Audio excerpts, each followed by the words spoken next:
Hello everyone and welcome to Cinderful Gaming. I hope you're all doing well, I hope everyone is staying safe, and most of all I hope you're all getting a chance to fight that war against the Grey. Today we're doing another Start Collecting video for the Start Collecting series, and this series is all about talking about the Start Collecting boxes and how good they are at starting a particular army that they are for. We'll also look into where you can go after you've made your Start Collecting purchase and talk a little bit more about that as well. Today we're going to be looking at the Start Collecting Seraphon box at the request of one of our Facebook followers. And so we've actually been requested to do both Seraphon boxes, and we're going to start with the original Start Collecting Seraphon box. In this talk about the Start Collecting box, we will be looking at solely the coalesced Seraphon in this one, and the skink one that we will do later will be looking at the Starborn. I think this one is much better looked at in the form of coalesced. Coalesced are the Seraphon that have now lived in the mortal realms for a long time and have started to once again have their sort of way of life come about. But that's enough chit chatter about that. Let's talk about what's in the box exactly. And so there's one thing with this box that really strikes, and that is some odd numbers of models.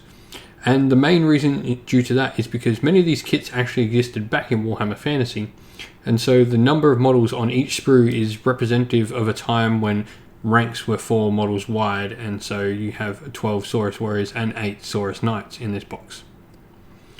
However, there are some things we can do to make use of these extra models we may obtain. And of course, if you're playing open or narrative play, then points don't matter and unit sizes don't really matter that much either. So let's get talking about the first unit, and we'll talk about the big guy up the back, that is the Soros Old Blood on Carnosaur. You can actually build this in 3 different variations. It can be, as seen in the picture, the Soros Old Blood on Carnosaur. There's also a version of a Soros Scar Veteran on Carnosaur, who is a lesser hero than the one we see here. There's also a skink option for a skink on Troglodon, which is some weird blind cave dwelling dinosaur beast, and it's also a wizard model. What's cool about this though is if you choose to build the skink one, you can actually get an old blood on foot, so there may be an additional model in this if you build the skink model. Alternatively, the skink, with a little bit of extra converting and some basing work to make it stand up properly, you will be able to convert into a nice skink priest model as well. My recommendation though, especially since we are going coalesced, is to very much build the Old Blood or the Soros Scar Veteran. We've then got our main foot troops at the front here, the Soros Warriors. They are effectively dinosaurs wielding dinosaur hide shields and massive stone clubs. They are a decent fighting unit, and in coalesced they actually are quite tough as well. They also, a big reason why we're looking at Soros in coalesced is that every model with jaws attacks gets an extra attack with that jaw. So Soros will get an extra bite with their jaw. The Scar Veteran and the Carnosaur here is mounted atop will get bite attacks as well, and the same for the Soros Nights in the back there. The Soros Warriors have 2 options. We can build them with either shields or spears, and there's 12 of them. Now you will notice that in competitive match play, or just plain match play, that there are unit size 10. What we could do with these extra Soros Warrior parts is we could potentially convert up a Astrolith Bearer, which is a cool sort of Soros Icon Bearer. You can make something out of that with some spare bits from the banners and maybe a spear shaft or something like that, and make a cool Astrolith Bearer.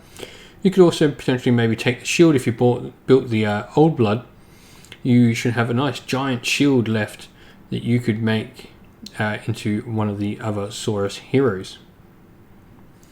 We've then got 8 Soros Nights, and Soros Nights are a really cool kit, and you can choose to have a couple of different weapon options on them, and you'll note that they are also in units of 5, so you will have 3 spare of these dudes. You might be able to find a couple of spare extra models, or potentially if you buy multiple of this box you might end up with an even number eventually, but that's not the most perfect way to do this. So I suggest maybe converting one into a Soros Scar Veteran on cold one instead. All in all, this box is pretty good. However, just the odd unit sizes do let it down a little bit in more match play focused armies, but it is a good start and still some really good value. The Carnosaur kit is absolutely fantastic and one of my favorite things about Seraphon. So where are we going next with this? So I've mentioned before that the bite attacks and jaw attacks and all that sort of stuff gets extra attacks in this army, so we're looking at models that provide them.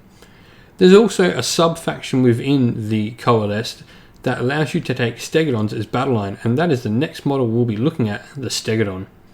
The fact you can take these as battle line, I mean, it's dinosaurs riding dinosaurs. Who does not want to take more dinosaurs riding dinosaurs in their army, especially riding giant carnivorous Triceratops? Stegodons will do well, and there is the potential also to have them converted up as a cool sort of shrine temple thing known as the Engine of the Gods, which is a fantastic looking model and definitely a great centerpiece to have for your army. Moving on with units that have jaws, we have Croxigors. These are to the left of the Stegodon there, and they wield massive meteoric hammers and giant clubs. They are effectively giant crocodile dinosaurs that walk on two legs and go about smashing a face.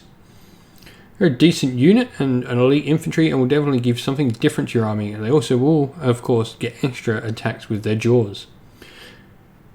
The third unit I want to look at, and this will sort of combine into our fourth unit, is Saurus Guard. These are elite Saurus warriors armed with halberds and better armor that also, once again, get extra attacks with their jaws, but they are in general just better fighters than your regular Saurus warriors. These guys come in boxes of 10, which is much more useful and will do wonders. They also have some rules where they help protect the models known as Landstar Masters, which is the model we'll be looking at next. The Landstar Master is one of the mightiest wizards in all of the mortal realms. You can also potentially purchase a named character variation known as Lord Croak, and he is an absolute powerhouse in the magic phase. Both these wizards will give you something different to the rest of your army, but also provide and give you a lot to work with in your army as well. Also just something nice and cool that will look a little bit different than the rest of your army, but still fit in perfectly. Definitely when you purchase a Slan, Saurus Guard should not be far behind on your purchases list, as both go together really, really well. Two last things we want to talk about though, is there is a terrain piece for the Seraphon called the Realm Shaper Engine. You can see this to the far right of the picture. The Realm Shaper Engine is a giant ziggurat of ancient power that the Seraphon go to battle around. You can pick up this model and it is a fantastically detailed kit, of which actually is reversible to have the overgrown look that you can see in the picture, or you can actually have a nice clean looking one if you flip all the pieces around. The last thing to mention for Seraphon is most certainly endless spells. Seraphon do not have their own endless spells, instead they make use of the generic endless spells in a different form known as bound endless spells. Bound endless spells are endless spells that only you can control. This makes them extremely powerful in game. It's definitely a reason why I would suggest getting a Landstar Master. I wouldn't bother getting any endless spells unless you built the Troglodon in the original kit. Otherwise I would wait till you get another wizard such as a Landstar Master for your bound endless spells. Well, that's it for what we're talking about for Seraphon today with this video first. I hope this has been a little bit helpful for anyone getting into Seraphon. If you have any more questions about Seraphon, please do leave them in comments below. We will be touching on the skinks very shortly, and they should be something different to look at. The cool thing about Seraphon is you have effectively two very different armies you can build out of the Start Collecting boxes.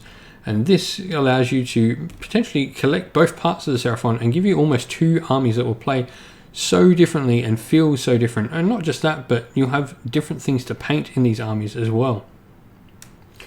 But enough chatter for today. Hope you've enjoyed the video and hope this has been a little bit of a help for anyone just getting into Seraphon. Don't forget to like the video, subscribe to the channel, We're getting so close to that 1,000 subscribers. It's amazing, and thank you everyone for supporting us. But that's it from me today. I'll see you all again real soon. Stay safe, stay well, and keep fighting that war against the grey.